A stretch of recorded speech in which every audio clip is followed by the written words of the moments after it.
Namaste, Kannadigas. Today we are going to discuss about GK questions about police exam 2026 preparation. Okay, so you selected questions from high school ಮತ್ತೆ current events ಎಲ್ಲವೂ ಕೂಡ ನಾನು mix ಮಾಡಿ ತಗೊಂಡು ಬಂದಿದ್ದೀನಿ ಇವತ್ತು.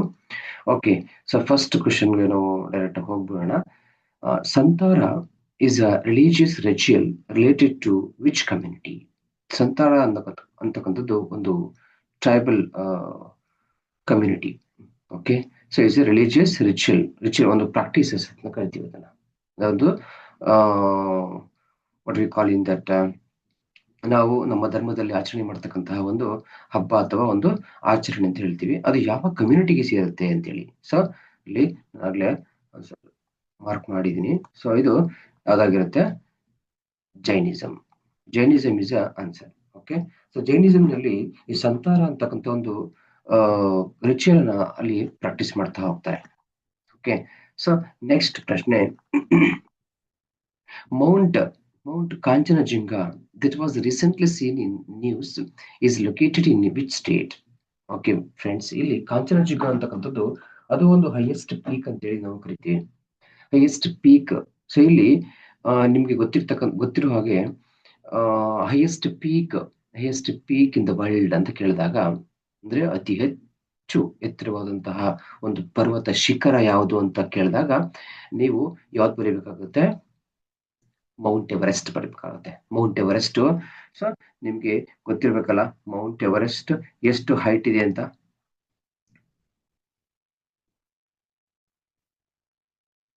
Mount Everest so 8,848 metre ಇದೆ, ಆಯ್ತಾ? ಸೊ ಇದು ಅತಿ ಹೆಚ್ಚು. ಸೊ ಫಸ್ಟ್ ಟಾಪ್ ಮೋಸ್ಟ್ ಅಂದ್ರೆ ಇದೇ ಅತಿ ಹೆಚ್ಚು ಎತ್ತರ ಇರ್ತಕ್ಕಂತಹ ಒಂದು ಶಿಖರ ಅಂತ ಹೇಳ್ಬೋದು. ಹಾಗಾದ್ರೆ ಕಾಂಚನಜುಂಗ ಯಾವುದು? ಕಾಂಚನಜುಂಗ ಯಾವ್ದಕ್ಕೆ, ಎಲ್ಲಿಗೆ ಅಂತ ಹೇಳ್ಬೋದಂತ. ಸೊ ಇದು ಇಂಡಿಯಾಗೆ ಅತಿ ಹೆಚ್ಚು ಎತ್ತರವಾಗಿರ್ತಕ್ಕಂಥ ಶಿಖರ ಅಂತ ಹೇಳ್ಬೋದು. ಅತಿ ಹೆಚ್ಚು ಎತ್ತರವಾದಂತಹ ಶಿಖರ ಅದು. So which is the highest peak in India ಅಂತ ಹೇಳಿದ್ರೆ ಅದು ನಾವು ಕಾಂಚನಜುಂಗ ಅಂತ ಹೇಳಲಿಕ್ಕಿಲ್ಲ. ಆಕ್ಚುಲಿ ಒನ್ ಆಫ್ ದ ಅಷ್ಟೇ, ಆಯ್ತಾ? ಅತಿ ಹೆಚ್ಚು ಒನ್ ಆಫ್ ಇನ್ ಇಂಡಿಯಾ ನೋಡಿ. First highest peak in India ಅಂತ ಕೇಳಿದ್ರೆ ಅದು K2 ಅಂತ ಕರಿತೀವಿ. K2, ಎಸ್, ಅದನ್ನ ನಾವು ಗಾಡ್ವಿನ್ ಹಾಸ್ಟಿನ್ ಅಂತ ಕರಿತೀವಿ. ಕೇಳಿದೀರಾ? Godwin Holstein.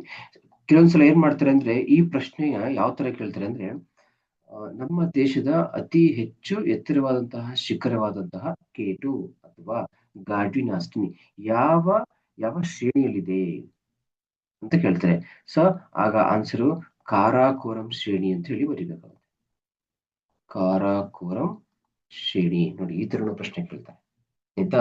ಇದು ಗಾಡ್ವಿನ್ ಹಾಸ್ಟಿನ್ ಬಗ್ಗೆ ನಾನು ಹೇಳಿದಂತಹ ಮಾಹಿತಿ. ಸೊ ಇದು ಮೌಂಟ್ ಎವರೆಸ್ಟ್ 8,848 ಮೀಟರ್. ಇದು first top most peak in the world ಅಂತ ಹೇಳ್ಬೋದು. ಆದ್ರೆ ಮೌಂಟ್ ಕಾಂಚನಜುಂಗ ಇದು ಕೂಡ ಒಂದು ಇದು ನಿಯರೆಸ್ಟ್ ಇಲ್ಲಿ ನೇಪಾಳಲ್ಲಿ ಬರ್ತಕ್ಕಂಥದ್ದು. ಓಕೆ, ಸೊ ಇದು ಸಿಕ್ಕಿಂ ರಾಜಧಾನಿಯಲ್ಲಿ ಇರ್ತಕ್ಕಂಥದ್ದು. ಹಾಗಾದ್ರೆ ಸಿಕ್ಕಿಂದು ರಾಜಧಾನಿ ಯಾವುದು ಗೊತ್ತಾ? ಸಿಕ್ಕಿಂ ರಾಜಧಾನಿ ಗ್ಯಾಂಗ್ಟಾಕ್ ಅಂತ. What is that? Gangtok. Okay, sorry, ಎಷ್ಟು ಪ್ರಶ್ನೆಗಳು ಸಿಗ್ತಾ ನಿಮ್ಗೆ, ಹೌದಲ್ವಾ?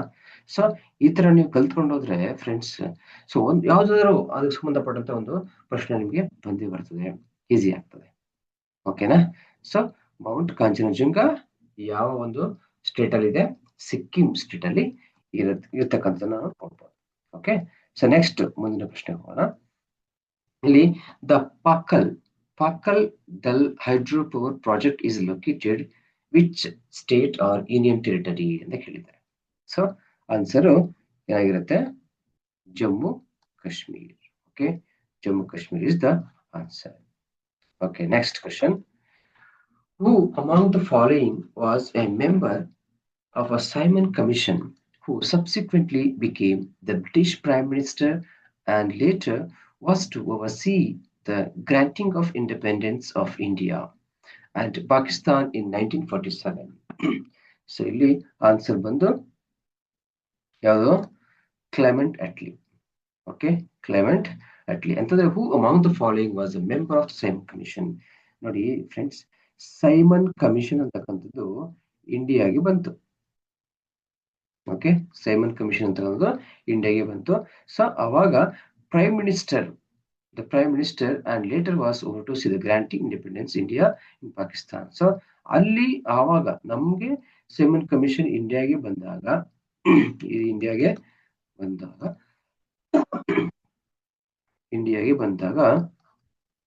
ಇಂಗ್ಲೆಂಡ್ ನಲ್ಲಿ ಪ್ರೈಮ್ ಮಿನಿಸ್ಟರ್ ಯಾರಾಗಿದ್ರು ಅಂತ ಕೇಳ್ತೀವಿ ಅಲ್ವಾ? ಸೊ ಯಾವುದು? Clement ಅಟ್ಲಿ.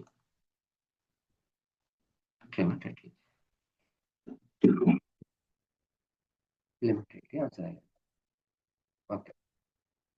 Next, under Government of India Act 1935, Congress contested election in which year? Okay, so ಇಲ್ಲಿ 1935 ಫಸ್ಟ್ ನೋಡ್, ಈ ಗವರ್ಮೆಂಟ್ ಆಕ್ಟ್ ಇದೆಯಲ್ಲ, government act of 1935 it is very very important. ಯಾಕೆಂತಂದ್ರೆ ನಿಮ್ಗೆ ಇದು ಎಷ್ಟು ಪ್ರಶ್ನೆಗಳಿದೆ ಅಂತಂದ್ರೆ ನಿಮ್ಗೆ ಕೇಳ್ತಾರೆ ಕೆಲವೊಂದ್ಸಲ ಏನಂತೇಳಿ, ನಮ್ಗೇನು ಇಂಡಿಯನ್ ಕಾನ್ಸ್ಟಿಟ್ಯೂಷನ್ ಇದೆ, ಆ ಇಂಡಿಯನ್ ಕಾನ್ಸ್ಟಿಟ್ಯೂಷನ್ ಯಾವ ಆಧಾರದ ಅಂದ್ರೆ ಯಾವ ಆಕ್ಟಿನ, ಯಾವ ಒಂದು ಕಾಯ್ದೆಯ ಆಧಾರದ ಮೇಲೆ ನಮ್ಮ ಒಂದು ಭಾರತ ಸಂವಿಧಾನವನ್ನ ರಚನೆ ಮಾಡಲಾಯಿತು ಅಂತ ಕೇಳ್ತಾರೆ. ಆಯ್ತಾ? ಏನ್ ಕಾನ್ಸ್ಟಿಟ್ಯೂಷನ್ ಇದೆ, ಕಾನ್ಸ್ಟಿಟ್ಯೂಷನ್ ಇದು ದಿಸ್ ಈಸ್ ಒಂದು ಮೇನ್ ಆಗಿ ಈ ಒಂದು 1935 ಆಕ್ಟ್ ಏನಿದೆ ಅದರ ಒಂದು ಸಪೋರ್ಟ್ ಆಗಿ ಅಥವಾ ಅದರ ಒಂದು ಅನುಮತಿಯ ಮೇರೆಗೆ ಅನ್ಬೋದು, ಅಥವಾ ಅದರಲ್ಲಿರ್ತಕ್ಕಂಥ ಕೆಲವೊಂದು ರೂಲ್ಸ್ ಗಳನ್ನ ಆಧಾರದ ಮೇಲೆ ಈ ನಮ್ಮ ಒಂದು ಭಾರತ ಸಂವಿಧಾನವನ್ನ ರಚನೆ ಮಾಡಲಾಯಿತು. ಅರ್ಥ ಆಗ್ತಿದ್ಯಾ? ಮತ್ತೆ ಇನ್ನೊಂದು 1935 ಇನ್ನೊಂದು ವಿಶೇಷತೆ ಏನಂದ್ರೆ, ನಮ್ಗೆ ಇವಾಗ ಏನು ಎಷ್ಟು ಬ್ಯಾಂಕ್ಗಳಿದೆ ನಮ್ಮ ಇಂಡಿಯಾದಲ್ಲಿ, ಆ ಎಲ್ಲ ಬ್ಯಾಂಕ್ಗಳಿಗೆ ಏನು ಮದರ್ ಆಫ್ ಬ್ಯಾಂಕ್ ಅಂತ ಕರಿತೀವಿ. ಗೊತ್ತಾ? ಮದರ್ ಆಫ್ ಬ್ಯಾಂಕ್ ಅಂದ್ರೆ mother of all bank, that is RBI ಅಂತ ಕರಿಬಹುದು. ಮದರ್ ಆಫ್ ಬ್ಯಾಂಕ್ ಅಂದ್ರೆ ಅದು RBI ಆಗಿರುತ್ತೆ. ಎಲ್ಲ ಬ್ಯಾಂಕ್ಗಳಿಗೆ ತಾಯಿ ಯಾವುದು? RBI. ಈ RBI ಯಾವಾಗ ಸ್ಟಾರ್ಟ್ ಆಯ್ತು ಅಂತ ಗೊತ್ತಾ?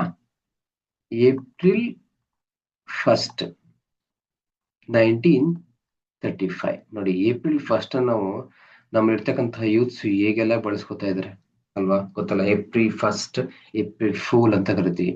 ಆದ್ರೆ ನಮ್ಮ ದೇಶದ ಒಂದು ಅತ್ಯುತ್ತಮ ಒಂದು ಉತ್ತಮವಾದಂತಹ ಒಳ್ಳೆಯ ದಿನ, ಶುಭ ದಿನ ಅದು. ಯಾಕೆ ಹೇಳಿ?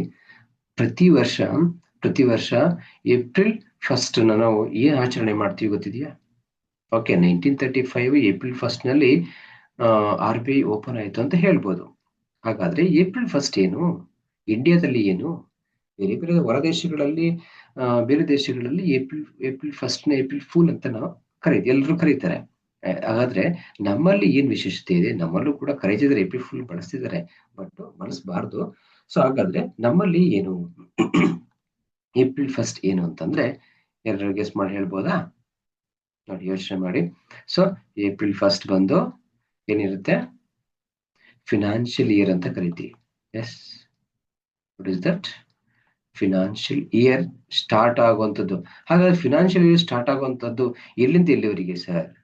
ಎಲ್ಲಿಂದ ಏಪ್ರಿಲ್ 1 ಇಂದ March 31. This is very important. April 1 March 31 ಇದೆಯಲ್ಲ, ಈ ಒಂದು ಟೈಮ್ ನಾವು ಫಿನಾನ್ಷಿಯಲ್ ಇಯರ್ ಅಂತ ಕರಿತೀವಿ. ಫಿನಾನ್ಷಿಯಲ್ ಇಯರ್ ಅಂತಾನೆ ಕರಿತೀವಿ. ಅಥವಾ ಏಪ್ರಿಲ್ ತಿಂಗಳಲ್ಲಿ ವಸಂತ ಮಾಸ ಸ್ಟಾರ್ಟ್ ಆಗುತ್ತೆ. ಸೊ ಅವಾಗ ನಾವು ಅದನ್ನ ಯುಗಾದಿ ಒಂದು ಆಚರಣೆಯನ್ನು ಮಾಡ್ತೀವಿ. ಸೊ ಹಿಂದೂಗಳಿಗೆ ಅದೊಂದು ಶ್ರೇಷ್ಠ ಮಾಸ ಅಂತಾನೆ ಹೇಳ್ಬೋದು, ಮತ್ತೆ ಒಂದು ಹೊಸ ಮಾಸ ಅಂತ ಹೇಳಿ ನಾವು ಹೇಳ್ಬೋದು. ಓಕೆ ಫ್ರೆಂಡ್ಸ್, ಸೊ ಇಲ್ಲಿ under government of Indian act 1935 Congress contested elections in which year? ಯಾವ ವರ್ಷ ಒಂದು ಗವರ್ಮೆಂಟ್ ಆಕ್ಟ್ ಪ್ರಕಾರ ಕಾಂಗ್ರೆಸ್ ಎಲೆಕ್ಷನ್ ನ ಕಂಟೆಸ್ಟ್ ಮಾಡ್ತು ಅಂತ ಹೇಳಿ. ಸೊ ಇಲ್ಲಿ ಆನ್ಸರ್ ಹೇಳಿದೆ 1935. ಓಕೆ, ನಾನು ನಿಮ್ಗೆ ಆನ್ಸರ್ ಅಲ್ಲೇ ಕೊಟ್ಬಿಟ್ಟಿದ್ದೀನಿ, ಹೌದಲ್ವಾ? ಸೊ ಯಾಕೆಂದ್ರೆ ಆನ್ಸರ್ ಅಲ್ಲಿ ಇದೆ, ಬಟ್ ಅದಕ್ಕೆ ಸುತ್ತಮುತ್ತ ಇರ್ತಕ್ಕಂತಹ ಒಂದಷ್ಟು ಪ್ರಶ್ನೆಗಳನ್ನ ನಾನು ತಗೊಂಡಿದ್ದೀನಿ. ಓಕೆ, ಅದನ್ನ ನಾವು ಸ್ಟಡಿ ಮಾಡೋಣ. ಓಕೆ, ಮುಂದಿನ ಪ್ರಶ್ನೆಗೆ ಹೋಗೋಣ. ಭಾರತದ ಈ ಕೆಳಗಿನ ಯಾವ ರಾಜ್ಯವು ಮಯನ್ಮಾರ್ ಜೊತೆ ಗಡಿಯನ್ನು ಹಂಚಿಕೊಂಡಿಲ್ಲ? ನೋಡಿ, ಇದು ಎಷ್ಟು ಆಲೋಚನೆ ಮಾಡಬೇಕು ಅಂತಂದ್ರೆ, ಫ್ರೆಂಡ್ಸ್, ಈಗ ಏನು north eastern states, yes, north eastern states ಅಂತ ಏನಿದೆ, ಇದು ವೆರಿ ಇಂಪಾರ್ಟೆಂಟ್. ಇಲ್ಲೇ ಇರ್ತಕ್ಕಂತಹ ಸಂಪತ್ತು ಇಡೀ ನಮ್ಮ ದೇಶದಲ್ಲಿ ಎಲ್ಲೂ ಇಲ್ಲ.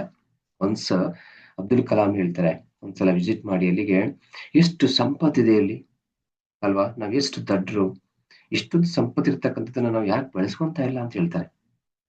ಯಾಕೆಂತಂದ್ರೆ ಅಲ್ಲಿ ಹೇಗಿದೆ ಅಂತಂದ್ರೆ ಟ್ರಾನ್ಸ್ಪೋರ್ಟೇಷನ್ ತುಂಬಾ ಕಷ್ಟ ಆಗತ್ತೆ. ಈಸಿ ಅಲ್ಲ, it is not easy. Okay, so transportation ಕಷ್ಟ, ಹಾಗಾಗಿ ಸಂಪತ್ತು ಹಾಗೆ ಇದೆ ಅಲ್ಲಿ.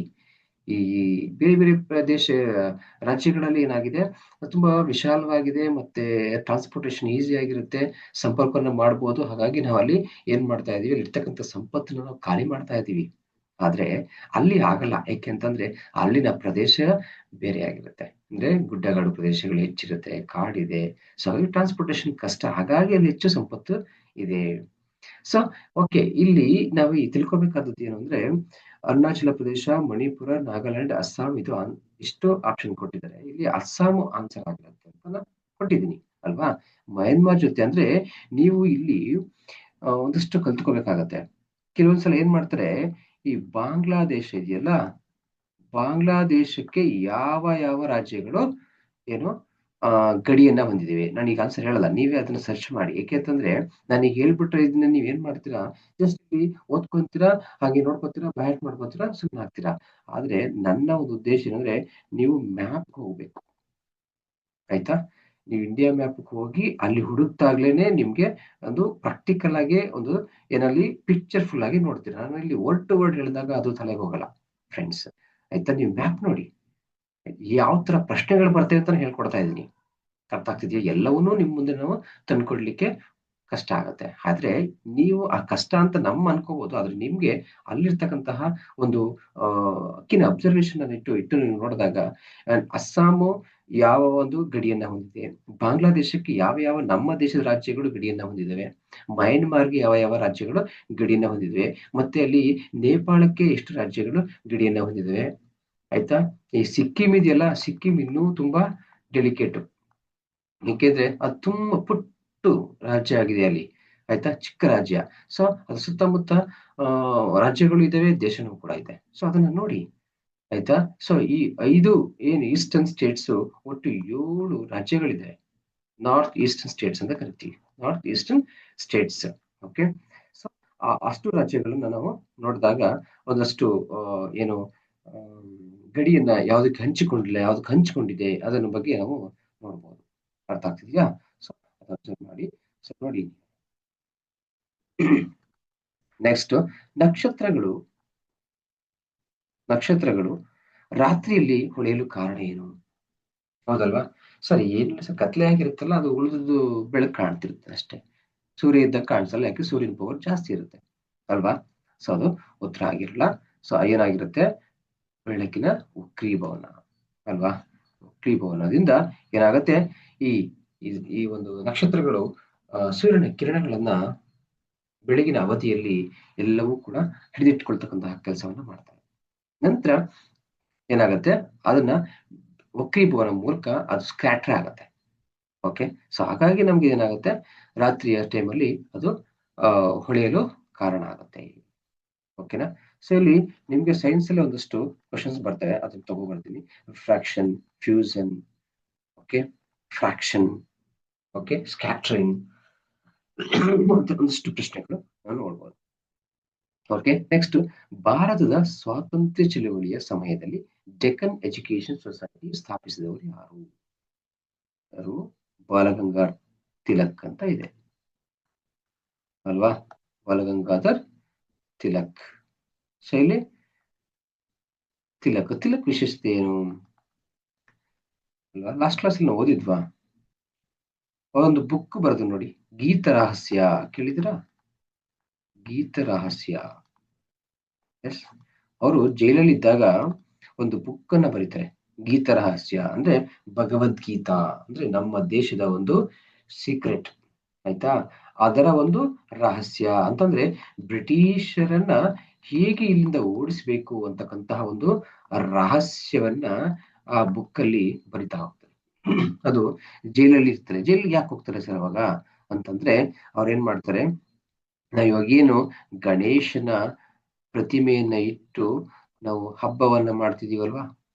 ಎಸ್, ಮಾಡ್ತೀವಲ್ಲ. ಅದಕ್ಕೆ ಕಾರಣಕರ್ತರು ಬಾಲಗಂಗಾಧರ ತಿಲಕ್. ಮಹಾರಾಷ್ಟ್ರದಲ್ಲಿ ಅವ್ರೇನ್ ಮಾಡ್ತಾರೆ, ಜನಗಳ ಒಂದು ಒಕ್ಕೂಟಕ್ಕೋಸ್ಕರ ಅಥವಾ ಒಂದು ಗ್ಯಾದರಿಂಗ್ ಮಾಡ್ಲಿಕ್ಕೋಸ್ಕರ ಬ್ರಿಟಿಷರಿಗೆ ಒಂದು ಭಯವನ್ನ ಹುಟ್ಟಿಸುವಂತಹ ಒಂದು ಸನ್ನಿವೇಶನ ಕ್ರಿಯೇಟ್ ಮಾಡ್ಬೇಕು ಅಂತೇಳಿ ತಿಲಕ್ ಏನ್ ಮಾಡ್ತಾರೆ, 2 ಹಬ್ಬಗಳನ್ನ ಆರಂಭ ಮಾಡ್ತಾರೆ. ಅದು ಒಂದು ಗಣೇಶನ ಹಬ್ಬ, ಇನ್ನೊಂದು ಶಿವಾಜಿಯ ಜಯಂತಿ. ಆ 2 ಜಯಂತಿ ಅಥವಾ ಹಬ್ಬಗಳನ್ನ ಮೂಲಕ ಜನಗಳ ಒಂದು ಹಿಂಡು ನಮ್ಮ ನಮ್ಮನ್ನ ಆಳ್ತಿರ್ತಕ್ಕಂತಹ ಬ್ರಿಟಿಷರಿಗೆ ಗೊತ್ತಾಗ್ಬೇಕು. ನಮ್ಮ ಒಂದು ಪವರು, ನಮ್ಮ ಒಂದು ಆ ಏನು ಜನಗಳ ಶಕ್ತಿ ಹೇಗಿದೆ, ನಾವೆಷ್ಟು ಜನ ಇದ್ದೀವಿ. ಏಕೆಂದ್ರೆ ಎಲ್ರೂ ಕೂಡ ಮನೆಯಲ್ಲಿ ಕೂತ್ಬಿಟ್ಟಿದ್ದಾರೆ. ಅವ್ರನ್ನ ಏನ್ ಮಾಡ್ಬೇಕು, ರಸ್ತೆಗೆ ತಂದು ಇಳಿಸ್ಬೇಕು ಅವ್ರನ್ನ. ಆವಾಗ ಬ್ರಿಟಿಷರಿಗೆ ಗೊತ್ತಾಗತ್ತೆ, ನಾವು ಇವ್ರ ಮುಂದೆ ಏನೂ ಅಲ್ಲ ಅನ್ನೋ ಒಂದು ಭಯ ಅವರಲ್ಲಿ ಕಾಡ್ಬೇಕು ಅನ್ನೋ ಒಂದು ಉದ್ದೇಶಕ್ಕೋಸ್ಕರ ಅವರು ಈ ಒಂದು ಪುಸ್ತಕದ ಮೂಲಕ ಆ ಆ ಬರಿತಾ ಹೋಗ್ತಾರೆ. ಸೊ ಹಾಗೆ ಈ ಗಣೇಶನ ಪ್ರತಿಮೆ ಮತ್ತೆ ಶಿವಾಜಿ ಜಯಂತಿ ಮಾಡುವ ಮೂಲಕ ಅವರು ನಮ್ಮ ಜನಗಳ ಒಂದು ಸ್ಟ್ರೆಂತ್ ಏನು ಅಂತೇಳಿ ಅವ್ರಿಗೆ ತಿಳಿಸ್ತಾ ಹೋಗ್ತಾರೆ. ಆಯ್ತಾ? ಮತ್ತೆ ಮರಾಠ ಮತ್ತು ಕೇಸರಿ ಅಂತೇಳಿ ಒಂದೆರಡು ಬುಕ್ ನ ಬರೀತಾರೆ. ಎಸ್, ಅದು ಮರಾಠ ಕೇಳ್ತಾರೆ. ಮರಾಠ ಮತ್ತು ಕೇಸರಿ 2 ಬುಕ್. ಆಯ್ತಾ? ಸೊ ಇದು ಯಾವ ಲ್ಯಾಂಗ್ವೇಜ್ ಅಲ್ಲಿ ಕೇಳ್ತಾರೆ ಅಂತ ಕೇಳ್ಬೋದು ನಿಮ್ಗೆ. ಇದು ಇಂಗ್ಲಿಷ್ ಲ್ಯಾಂಗ್ವೇಜ್ ಅಲ್ಲಿ ಇರ್ತದೆ. ಆಯ್ತಾ? ಈ ಮರಾಠಿ ಅಂತಕ್ಕಂಥದ್ದು, ಸಾರಿ ಕೇಸರಿ ಅಂತಕ್ಕಂಥದ್ದು ಮರಾಠ ಲ್ಯಾಂಗ್ವೇಜ್ ಅಲ್ಲಿ ಇರ್ತದೆ. ಈಸಿ ತುಂಬಾ. ಮರಾಠ ಇಂಗ್ಲಿಷ್ ಲ್ಯಾಂಗ್ವೇಜ್, ಕೇಸರಿ ಮರಾಠ ಲ್ಯಾಂಗ್ವೇಜ್. ಆಯ್ತಾ? ಸೊ ಹೀಗೆ ನಾವು ಈ ಒಂದು ಬಾಲಗಂಗಾಧರ ತಿಲಕ್ ಅವರ ಒಂದು ಬಗ್ಗೆ ಒಂದಷ್ಟು ಮಾಹಿತಿ ತಿಳ್ಕೊಬಹುದು. ಇವ್ರು ಹೇಳ್ತಾರೆ, ತಿಲಕ್ ಅವರು ಏನಂತ, ನನ್ನದು ಒಂದು ಆ ಜನ್ಮ ಸಿದ್ಧ ಹಕ್ಕು, ಅದನ್ನ ಪಡೆದೇ ಪಡೆಯುತ್ತೇನೆ ಅಂತೇಳಿ ಒಂದಷ್ಟು ಸ್ಟೇಟ್ಮೆಂಟ್ ಕೊಡ್ತಾರೆ. ಅದು ನಿಮ್ಗೆ ಕೇಳ್ಬೋದು. ಓಕೆ. ಸೊ ಈ ಒಂದು ಸ್ಟೇಟ್ಮೆಂಟ್ ಯಾರು ಹೇಳಿದ್ದು ಅಂತನೂ ಕೇಳಿದ್ದು ಕೂಡ ಹೌದು. ಎಷ್ಟು ಸಲ ಕೇಳಿದ್ದಾರೆ. ಓಕೆ. ಸೊ ನೆಕ್ಸ್ಟ್ ಪ್ರಶ್ನೆ ಹೋಗೋಣ. ಇತ್ತೀಚೆಗೆ ಸುದ್ದಿಗಳಲ್ಲಿ ಕಾಣಿಸಿಕೊಂಡಿದ್ದ ಮಹದಾಯಿ ನದಿ ಯಾವ ಪ್ರದೇಶದಿಂದ ಹುಟ್ಟಿಕೊಂಡಿದೆ ಅಲ್ವಾ? ಸೊ ಸಾಮಾನ್ಯವಾಗಿ ಏನ್ ಮಾಡ್ತಾರೆ, ಯಾವ ಪ್ರದೇಶ ಅಂದ ತಕ್ಷಣ ಕರ್ನಾಟಕ ಅಂತ ನಿಮ್ಗೆ ಗೊತ್ತಿರುತ್ತೆ ಫ್ರೆಂಡ್ಸ್. ಆಯ್ತಾ? ಕರ್ನಾಟಕ ಗೊತ್ತಿರ್ತಕ್ಕಂತಹ ಮಹದಾಯಿ ಅಂತಂದ್ರೆ ಕರ್ನಾಟಕದಲ್ಲಿ ಹುಟ್ಕೊಂಡಿದೆ ಅಂತೇಳಿ. ಆದ್ರೆ ಅದರಲ್ಲಿ ಯಾವ ಅಭಯಾರಣ್ಯದಲ್ಲಿ, ದಟ್ಸ್ ಇಂಪಾರ್ಟೆಂಟ್. ಭೀಮಗಡ ವನ್ಯಜೀವಿ ಅಭಯಾರಣ್ಯ ಅದು ಎಲ್ಲಿದೆ? ಕರ್ನಾಟಕದಲ್ಲಿದೆ. ನಿಮ್ಗೆ ನೋಡಿ, ಇಲ್ಲಿ ಈ ಆನ್ಸರ್ನ ನೀವು ಕಲ್ತ್ರಿ. ಸೊ ಭೀಮ್ಗಡದಲ್ಲಿದೆ ಸರ್ ಅಂತ ಹೇಳಿ. ಓಕೆ. ಹಾಗಾದ್ರೆ ನೆಕ್ಸ್ಟ್ ಪ್ರಶ್ನೆಗಳು ಏನ್ ಕೇಳ್ತಾರೆ ಗೊತ್ತಾ? ಮೊಲ್ಲೆಂ ರಾಷ್ಟ್ರೀಯ ಉದ್ಯಾನವನ ಎಲ್ಲಿದೆ ಗೊತ್ತಿದ್ಯಾ? ಅದು ಗೋವಾದಲ್ಲಿದೆ. ನೋಡಿ, ಈ ನಾವು ಪ್ರಿಪರೇಷನ್ ಆಗುವಾಗ ಬರೀ ಕ್ವಶನ್ ಟು ಆನ್ಸರ್ ಕಲಿಬಾರ್ದು. ಆ ಆನ್ಸರ್ ಅಲ್ಲೇ ಇನ್ನೊಂದಷ್ಟು ಪ್ರಶ್ನೆಗಳು ಹಾಕೋಬೇಕು. ನೋಡಿ ಇಲ್ಲಿ ಈಗ ಈ ಒಂದು ಕ್ವಶನ್ ಅಲ್ಲಿ 5 ಪ್ರಶ್ನೆಗಳಿಗೆ ಆನ್ಸರ್ನ ಕಲಿತೀರ, ಉತ್ತರಗಳನ್ನ ಕಲಿತೀರ ಅಲ್ವಾ? ಮೊಲ್ಲೆಂ ರಾಷ್ಟ್ರೀಯ ಉದ್ಯಾನವನ ನೋಡಿ, ಮೊಲ್ಲೆಂ ರಾಷ್ಟ್ರೀಯ ಉದ್ಯಾನವನ ಗೋವಾದಲ್ಲಿ ಕಂಡು ಬರ್ತದೆ. ಅದೇ ತರ ಭೀಮಗಡ ವನ್ಯಜೀವಿ ಅಭಯಾರಣ್ಯ ಕರ್ನಾಟಕದಲ್ಲಿ ಕಂಡು ಬರ್ತದೆ. ಆ ಕರ್ನಾಟಕದ ಒಂದು ಭೀಮಗಡ ವನ್ಯಜೀವಿ ಅಭಯಾರಣ್ಯದಲ್ಲಿ ಯಾವುದು ಮಹದಾಯಿ ಅಂತಕ್ಕಂಥ ನದಿ ಹುಟ್ಟುತ್ತೆ. ನೆಕ್ಸ್ಟ್ ಚಾಂದೋಲಿ ರಾಷ್ಟ್ರೀಯ ಉದ್ಯಾನವನ ಮಹಾರಾಷ್ಟ್ರದಲ್ಲಿ ಇದೆ. ಶರಾವತಿ ಕಣಿವೆ ಎಲ್ಲಿದೆ? ಕರ್ನಾಟಕದಲ್ಲಿ ಇದೆ. ಶರಾವತಿ ನಿಮ್ಗೆ ಗೊತ್ತೇ ಇದೆಯಲ್ಲ, ಮಾಹಿತಿ ಬೇಕಿಲ್ಲ ನಿಮ್ಗೆ. ಎಸ್ ಅಲ್ವಾ? ನೆಕ್ಸ್ಟ್ ಮುಂದಿನ ಪ್ರಶ್ನೆ ಹೋಗೋಣ. ಕೆಳಕಂಡವರಲ್ಲಿ ಯಾರು ಫ್ಯೂರರ್ ಎಂದು ಗುರುತಿಸಲ್ಪಟ್ಟಿದ್ದು? ಫ್ಯೂರರ್ ಯಾರು? ಹಿಟ್ಲರ್. ಹಿಟ್ಲರ್ ಅಂತಕ್ಕಂಥ ವ್ಯಕ್ತಿ ಏನಂತ ಕರಿತೀವಿ? ಫ್ಯೂರರ್ ಅಂತ ಕರೀತಾ ಇದ್ರು. ಹಿಟ್ಲರ್ ಬಗ್ಗೆ ಮಾಹಿತಿ ಆದ್ರೆ, ಈ ಮನುಷ್ಯ ಎರಡನೇ ಮಹಾಯುದ್ಧ ಏನಿದೆ, ಆ ಮಹಾಯುದ್ಧಕ್ಕೆ ಪ್ರಮುಖ ಕಾರಣ ಈ ಮನುಷ್ಯನೇ, ಆಯ್ತಾ? ಪ್ರಮುಖ ಕಾರಣ ಈ ವ್ಯಕ್ತಿ. ಹಿಟ್ಲರ್ ಎಲ್ಲಿಯವನು? ಹಿಟ್ಲರ್ ಎಲ್ಲಿಯವನು?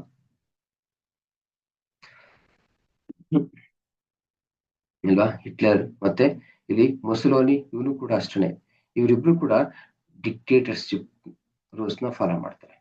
ಯಾವುದು? ಡಿಕ್ಟೇಟರ್ಶಿಪ್, ಸರ್ವಾಧಿಕಾರ ಅಂತ ಕರೀತೀವಿ. ಸರ್ವಾಧಿಕಾರ ಅಂತಂದ್ರೆ ಅವ್ರು ಹೇಳಿದ್ದೆ ವೇದಾಂತ ಸಿದ್ಧಾಂತಗಳು ಅವರ ಅನ್ಕೊಂಡಂಗೆ ಆಗ್ತದೆ. ಆದ್ರೆ ನಾವು ಮಾಡ್ತಕ್ಕಂಥದ್ದು ಯಾವುದು? ಪ್ರಜಾಪ್ರಭುತ್ವ ಸರ್ಕಾರ ಅಲ್ವಾ? ಪ್ರಜಾಪ್ರಭುತ್ವ ಅವ್ರದೇ ಬೇರೆ, ನಮ್ದೇ ಬೇರೆ. ಸೊ ಇಲ್ಲಿ ಹಿಟ್ಲರ್ ಒಂದಷ್ಟು ಕಾಯ್ದೆಗಳು, ಕಾನೂನುಗಳನ್ನು ತಗೊಬರ್ತಾನೆ. ಅರ್ಥ ಆಗ್ತಿದೆಯಾ? ಎಷ್ಟೋ ಒಂದು ಅವ್ನು ಹೇಳ್ತಾನೆ ಏನು ಜರ್ಮನಿ, ಆಯ್ತಾ? ಜರ್ಮನಿಗೆ ಅವನು ಹಿಟ್ಲರ್ ಆಗಿರ್ತಾನೆ. ಸೊ ಈ ಜರ್ಮನಿ ಜನಾಂಗ ಇದೆಯಲ್ಲ, ಜನಾಂಗ ಇದೇ ಇಡೀ ಪ್ರಪಂಚದಲ್ಲಿ ಶ್ರೇಷ್ಠ ಜನಾಂಗ ಯಾವುದು ಅಂತಂದ್ರೆ ಅದು ಜರ್ಮನಿ ಜನಾಂಗ ಅಂತ ಅವ್ನು ಹೇಳ್ತಾನೆ.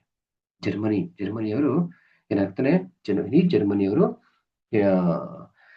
ಜರ್ಮನಿ ಜನಾಂಗ ಏನಿದೆ, ಜರ್ಮನಿ ಅಂತಕ್ಕಂಥ ಒಂದು ಜರ್ಮನಿಯಲ್ಲಿ ವಾಸವಾಗಿರ್ತಕ್ಕಂಥ ಜನಾಂಗ ಇದೆ, ಅದೇ ಶ್ರೇಷ್ಠ ಜನಾಂಗ. ಇದು ಇಡೀ ಪ್ರಪಂಚವನ್ನೇ ಆಳುವಷ್ಟು ಅಥವಾ ಆಳುವಂತಹ ಒಂದು ಶ್ರೇಷ್ಠರು ಅವರು ಜರ್ಮನಿಯವರು ಅಂತ ಅವ್ನು ಹೇಳ್ಕೊಂತಾನೆ.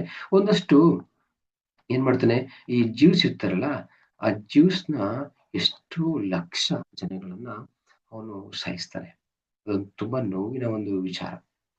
ಅರ್ಥ ಆಗ್ತಿದೆಯಾ? ಮತ್ತೆ ಅವನೇನ್ ಮಾಡ್ತಾನೆ, ಒಂದಷ್ಟು ಈ ಜನಾಂಗದ ಅಥವಾ ಬೇರೆ ಜನಾಂಗದ ಒಂದಷ್ಟು ಜನಗಳಿಗೆ ಏನ್ ಮಾಡ್ತಾನೆ, ಹೆದರಿಸುವಂಥದ್ದು, ಮತ್ತೆ ಅವರ ಮೇಲೆ ದಬ್ಬಾಳಿಕೆನೆ ಮಾಡ್ತಕ್ಕಂಥದ್ದು, ಅವ್ರನ್ನ ಸಾಯಿಸುವಂಥದ್ದು, ಈ ತರದೆಲ್ಲ ಮಾಡ್ಲಿಕ್ಕೆ ಒಂದಷ್ಟು ಒಂದು ಮಿಲಿಟರಿ ಸೇನೆನೇ ಅವನು ಏನ್ ಮಾಡ್ತಾನೆ, ನೇಮಕ ಮಾಡಿ ಆ ಮೂಲಕ ಒಂದಷ್ಟು ವಿಚಾರವನ್ನ ಸಾರಿ ಆ ಮೂಲಕ ಒಂದಷ್ಟು ಏನು ಅವನ ಒಂದು ಭಯವನ್ನ ಹುಟ್ಟಿಸಿ ಜನಗಳಿಗೆ ಅನ್ಯಾಯವನ್ನ ಮಾಡುವಂತಹ ಕೆಲಸವನ್ನು ಕೂಡ ಮಾಡ್ತಾನೆ. ಸೊ ನೆಕ್ಸ್ಟ್ ಕ್ಲಾಸಲ್ಲಿ ನಾನು ಹಿಟ್ಲರ್ ಬಗ್ಗೆನೇ ಒಂದಷ್ಟು ಕ್ಲಾಸ್ ತಗೊಂಡು ತುಂಬಾ ಚೆನ್ನಾಗಿದೆ. ಯಾಕೆಂದ್ರೆ ಕೆಲವೊಂದು ಪ್ರಶ್ನೆಗಳು ಬರ್ತವೆ, ಅದ್ರ ಬಗ್ಗೆ ನಾನು ನೆಕ್ಸ್ಟ್ ಕ್ಲಾಸಲ್ಲಿ ಹೇಳ್ಕೊಡ್ತೀನಿ.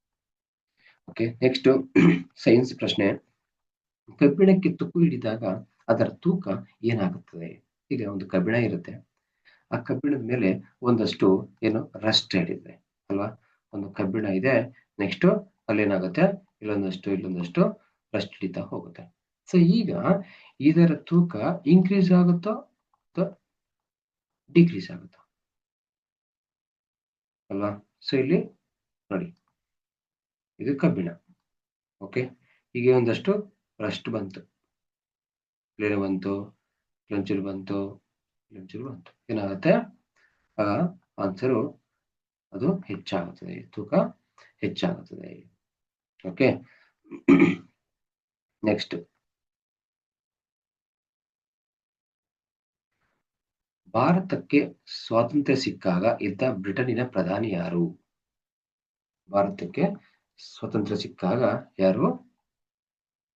ಯಾರಾಗಿದ್ರು ಅಲ್ವಾ? Clement Attlee. Yes, okay, Clement Attlee. India independent ಆಗುವ ಕ್ಲೆಮೆಂಟ್ ಅಟ್ಲಿನೇ. ಗೊತ್ತಾಯ್ತಾ? ಯಾರದು? ಬ್ರಿಟನ್ ಪ್ರಧಾನಿ. ಹಾಗಾದ್ರೆ ನಮ್ಮ ದೇಶದಲ್ಲಿದ್ದಂತಹ ಬ್ರಿಟಿಷ್ ವೈಸರಾಯ್ ಯಾರಾಗಿದ್ರು ಅಲ್ವಾ? ಬ್ರಿಟಿಷ್ ವೈಸರಾಯ್ ಯಾರಾಗಿದ್ರು? Lord Mountbatten. ಎಸ್, ಇನ್ನೊಂದು ವಿಷಯ ಗೊತ್ತಾ, ನಮ್ಗೆ 1947 ಇಂಡಿಪೆಂಡೆಂಟ್ ಆಯ್ತು ಅಲ್ವಾ? 1947 ಆಗಸ್ಟ್ 15 ಇಂಡಿಯಾ ಇಂಡಿಪೆಂಡೆಂಟ್ ಆಯ್ತು. ಓಕೆ, ಇದು ನಿಮ್ಗೆ ಮುಂಚೆ ಗೊತ್ತಿತ್ತ ನಿಮ್ಗೆ ಅಲ್ವಾ? ಗೊತ್ತಿಲ್ಲಲ್ಲ? ಎಸ್, ಲಾರ್ಡ್ ಏನು ಮೌಂಟ್ ಬ್ಯಾಟನ್ ಏನ್ ಮಾಡ್ತಾನೆ, ಮುಂಚೆನೆ ಅನೌನ್ಸ್ ಮಾಡ್ತಾನೆ, ಆಯ್ತಾ? ಮುಂಚೆನೆ ಅನೌನ್ಸ್ ಮಾಡ್ತಾನೆ ಏನಂತೇಳಿ. ನಾನು ಐ ಥಿಂಕ್ ಅದು ಜುಲೈ 3 ಅಥವಾ 4 ಇರಬೇಕು, ಆಯ್ತಾ? ಸೊ ಆ ಒಂದು ಟೈಮಲ್ಲಿ ಮುಂಚೆ ಅನೌನ್ಸ್ ಮಾಡ್ತಾನೆ ಅಂತೇಳಿ ನಾವು ಭಾರತ ದೇಶಕ್ಕೆ ಏನು ಫ್ರೀಡಮ್ನ ಕೊಡ್ತಾ ಇದೀವಿ, ಅಥವಾ ನಮ್ಮ ಆ ಸರ್ಕಾರವನ್ನ ಅವರಿಗೆ ಹಸ್ತಾಂತರ ಮಾಡ್ತಾ ಇದೀವಿ, ಅಧಿಕಾರವನ್ನ ಹಸ್ತಾಂತರ ಮಾಡಿ ನಾವು ನಮ್ಮ ದೇಶಕ್ಕೆ ತೆರಳ್ತಾ ಇದೀವಿ ಅಂತೇಳಿ ಅನೌನ್ಸ್ ಮಾಡ್ತಾರೆ. ಸೊ ಅಲ್ಲಿಂದ ಏನಾಗುತ್ತೆ, ಎಲ್ಲ ಪ್ರೊಸೀಜರ್ ಡಾಕ್ಯುಮೆಂಟ್ಸ್ ಆಗ್ಬೋದು, ವಾಟ್ ಎವರ್ ಇಟ್ ಈಸ್, ಮತ್ತೆ ಅಲ್ಲಿ ಪಾಕಿಸ್ತಾನ ಡಿವೈಡ್ ಆಗುತ್ತೆ, ಇಂಡಿಯಾ ಮತ್ತೆ ಪಾಕಿಸ್ತಾನ ಡಿವೈಡ್ ಆಗುತ್ತೆ. ಅವೆಲ್ಲವೂ ಕೂಡ ಸಪರೇಟ್ ಇಬ್ಬಾಗ ಮಾಡುವಂತಹ ಕೆಲಸದಲ್ಲಿ ಬ್ಯುಸಿಯಾಗಿ ಅವೆಲ್ಲವೂ ಕಾರ್ಯಗಳು ಮುಗಿಯುವಷ್ಟರಲ್ಲಿ ಏನಾಗುತ್ತೆ, ಆಗಸ್ಟ್ 15, 1947 ಆಗುತ್ತೆ. ಓಕೆ. ಸೊ ಹಾಗಾಗಿ ಅಷ್ಟು ದಿನ ಬೇಕಾಗುತ್ತೆ, ನಮ್ಗೆ ಗೊತ್ತಾಗಿರುತ್ತೆ ಮಾಡ್ತಾರೆ ಅಂತ ಹೇಳಿ. ಓಕೆ. ಇಲ್ಲಿ ಎಷ್ಟು ಅವಧಿಗೆ ಸರ್ ಎಂ ವಿಶ್ವೇಶ್ವರಯ್ಯನವರು ಮೈಸೂರಿನ ದಿವಾನರಾಗಿದ್ದರು ಅಂತ ಇದೆ. ಎಷ್ಟು ಅವಧಿಗೆ ಗೊತ್ತಿದೆಯಾ? ಎಷ್ಟು ಅವಧಿಗೆ ಅಂತ ನೋಡಿ. ಎಷ್ಟು? 6 ಅವಧಿಗೆ, ಸಾರಿ 6 ವರ್ಷ. 6 ವರ್ಷ ಏನಾಗಿದ್ರು ಅವರು ದಿವಾನರಾಗಿದ್ರು, ಮೈಸೂರಿನ ದಿವಾನರಾಗಿದ್ರು. ಓಕೆ. ಸೊ ವಿಶ್ವೇಶ್ವರಯ್ಯನವರ ಬಗ್ಗೆನೇ ಒಂದಷ್ಟು ಪ್ರಶ್ನೆಗಳನ್ನ ನಾನು ಕೊಡ್ತೀನಿ, ಯಾಕೆ ತುಂಬಾ ಇಂಪಾರ್ಟೆಂಟ್ ಇದೆ. ಸೊ ಹಾಗಾಗಿ ನಾನು ಈಗೇನು ಹೇಳಕ್ ಹೋಗಲ್ಲ. ಸೊ ನೆಕ್ಸ್ಟ್ ಹೇಳ್ತೀನಿ. ಓಕೆ. ನೆಕ್ಸ್ಟ್, ಸಮುದ್ರದ ನೀರಿನ ಸಾಂದ್ರತೆ ಕೆಳಗಿನ ಯಾವ ಸಂದರ್ಭದಲ್ಲಿ ಅತಿ ಹೆಚ್ಚು? ಸಮುದ್ರದ ನೀರಿನ ಸಾಂದ್ರತೆ ಡೆನ್ಸಿಟಿ ಕೆಳಗಿನ ಯಾವ ಸಂದರ್ಭದಲ್ಲಿ ಅತಿ ಹೆಚ್ಚಾಗಿರುತ್ತೆ? ತುಂಬಾ ಈಸಿ, ಗೊತ್ತಿರ್ತಕ್ಕಂಥದ್ದಲ್ಲ ಇದು. ಈಗ ಒಂದು ಹಡಗು ಅಲ್ವಾ, ಹಡಗು ತುಂಬಾ ಈಸಿಯಾಗಿ ಅದು ಏನು ತೇಲ್ಬೇಕು ಅಂತಂದ್ರೆ ಏನ್ ಮಾಡ್ಬೇಕಾಗತ್ತೆ? ಹೆಚ್ಚು ನೀರಿರ್ಬೇಕು, ಹೌದಲ್ವಾ? ಸೊ ಈಗ ನಾವೇ ಅಷ್ಟೇ, ನಾವದು ಅಷ್ಟೇ ಅಲ್ವಾ? ಸೊ ನೀರೊಳಗಡೆ ಬಿದ್ದ ತಕ್ಷಣ ನಾವು ತೇಲ್ತಾ ಇದೀವಿ ಅಂದ್ರೆ ಅರ್ಥ ಏನು? ಸ್ವಲ್ಪ ಸ್ವಲ್ಪ ತೇಲ್ತಾ ಇದೀವಿ ಅಂತಂದ್ರೆ ಆಳ ಜಾಸ್ತಿ ಇದೆ ಅಂತ ಅರ್ಥ. ಆಯ್ತಾ? ನೀರ್ ಕಡಿಮೆ ಇದ್ರೆ ಕಾಲ್ ಟಚ್ ಆಗತ್ತೆ, ನಿಂತ್ಕೋತೀವಿ ಹಾಗೇನೆ. ಹಾಗೆ ಸೊ ಏನಾಗತ್ತೆ ಇಲ್ಲಿ ನೋಡಿ, ಆಳ ಅಷ್ಟೇ ಕೇಳ್ತಾ ಇಲ್ಲ ಅವರು. ಆಳದೊಂದಿಗೆ ಹೌದು ಆಳ ಇದೆ, ಆಳ ಕಡಿಮೆ, ಆಳ ಹಾಗೆ ಇದೆ. ಆದ್ರೆ ನೆಕ್ಸ್ಟ್ ಲೆಟರ್ ನೋಡಿ, ಲವಣತೆ ಹೆಚ್ಚಾದಾಗ. ಎಸ್, ಲವಣತೆ ಹೆಚ್ಚಾದಾಗ, ಲವಣತೆ ಇಂಪಾರ್ಟೆಂಟ್. ಸೊ ಆಳನೂ ಬೇಕು ಪ್ಲಸ್ ಲವಣತೆ ಹೆಚ್ಚಿದ್ರೆ ಮಾತ್ರ ಆಗ ಏನು ಈ ಒಂದು ಸಾಂದ್ರತೆ ಏನಿದೆ, ಸಾಂದ್ರತೆ ಅದು ನೀರಿನಲ್ಲಿ ಹೆಚ್ಚುತ್ತದೆ. ಎಸ್.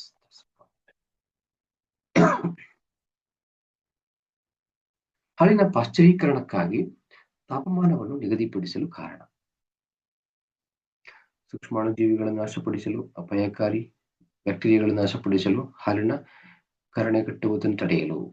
ಸೊ ಮತ್ತೆ ಇಲ್ಲಿ ಎ ಮತ್ತೆ ಬಿ ಎರಡು ಇದೆ. ಅಂದ್ರೆ ಹಾಲಿನ ಪಾಶ್ಚರೀಕರಣ ಯಾಕೆ ತಾಪಮಾನವನ್ನು ನಿಗದಿಪಡಿಸಲು ಕಾರಣ ಅಂತಂದ್ರೆ, ಸೂಕ್ಷ್ಮಾಣುಜೀವಿಗಳನ್ನು ನಾಶಪಡಿಸಲು ಅವು ಸಹಾಯ ಮಾಡ್ತವೆ, ಮತ್ತೆ ಅಪಾಯಕಾರಿ ಬ್ಯಾಕ್ಟೀರಿಯಾಗಳನ್ನು ನಾಶಪಡಿಸಲು ಸಹಾಯ ಮಾಡ್ತವೆ. ಸೊ ಹಾಗಾಗಿ ನಾವು ಏನ್ ಮಾಡ್ತೀವಿ, ಸೂಕ್ಷ್ಮಾಣು ಜೀವಿಗಳು ಮತ್ತೆ ಅಪಾಯಕಾರಿ ಬ್ಯಾಕ್ಟೀರಿಯಾಗಳನ್ನು ನಾಶಪಡಿಸಲು ಈ ಹಾಲಿನ ಪಾಶ್ಚರೀಕರಣವನ್ನು ಮಾಡ್ತೀವಿ. ಓಕೆ.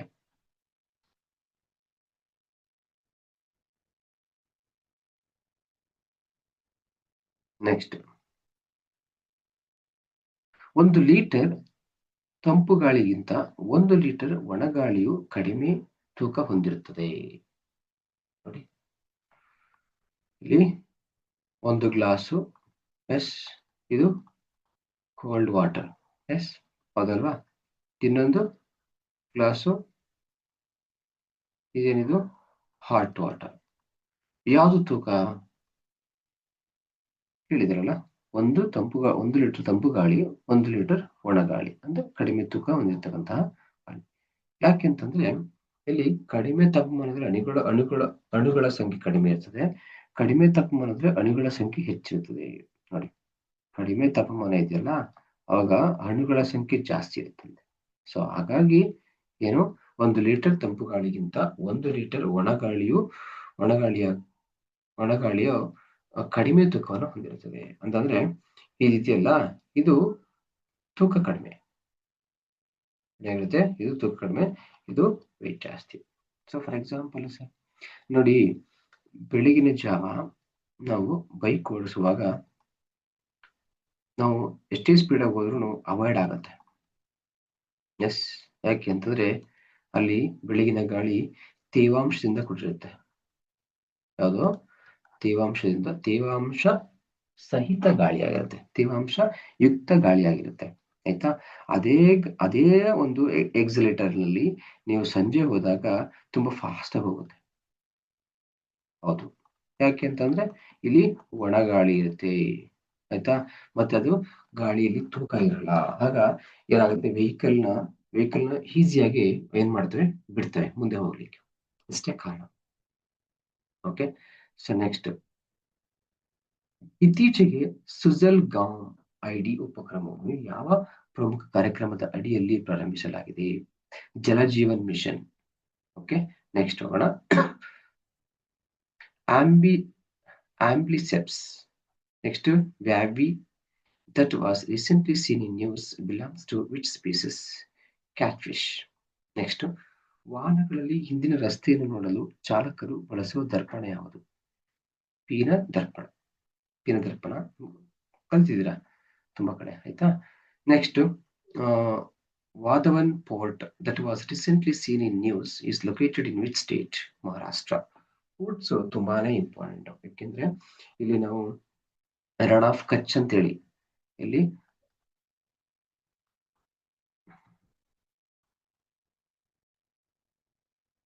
ರನ್ ಆಫ್ ಕಚ್ ಅನ್ನೋ ಪ್ಲೇಸ್ ಇಂದ ಹಿಡಿದು ಈ ಕಡೆ ನೋಡಿ, ಏನ್ ಇಂಡಿಯಾ ಹೀಗಿದೆಯಲ್ವಾ? Yes, okay. ಸೊ ಇಲ್ಲಿ ರನ್ ಆಫ್ ಕಚ್ ಬರ್ತದೆ. Next Mumbai, next Marmagoa, next Nhava Sheva, next Goa, next Karnataka means Mangalore, Navamangaluru ಅಂತ ಕರಿತೀವಿ. Next Kochi, okay. ನೆಕ್ಸ್ಟ್ ಈ ಕಡೆ Tuticorin, next Chennai, okay, Thiruvananthapuram, next Paradip, okay. So ಹೀಗೆ ನೆಕ್ಸ್ಟ್ ಇಲ್ಲಿ ಕಲ್ಕತ್ತಾ, ಓಕೆ. ಸೊ ಈ ತರದ ಇಷ್ಟು ಪೋರ್ಟ್ಗಳು ನಿಮ್ಗೆ ತುಂಬಾ ಮುಖ್ಯ, ಯಾಕೆಂದ್ರೆ ತಿಳ್ಕೊಂಡಾಗ ಯಾವ ರಾಜ್ಯದಲ್ಲಿ ಬರ್ತವೆ ಅಂತೇಳಿ ಪ್ರಶ್ನೆಗಳನ್ನ ಕೇಳ್ತಾ ಹೋಗ್ತಾರೆ. ಸೊ ಹಾಗಾಗಿ ನೀವು ತಿಳ್ಕೊಂಡಷ್ಟು ಉತ್ತಮ ಅಂತೇಳಿ ಹೇಳ್ತೀವಿ.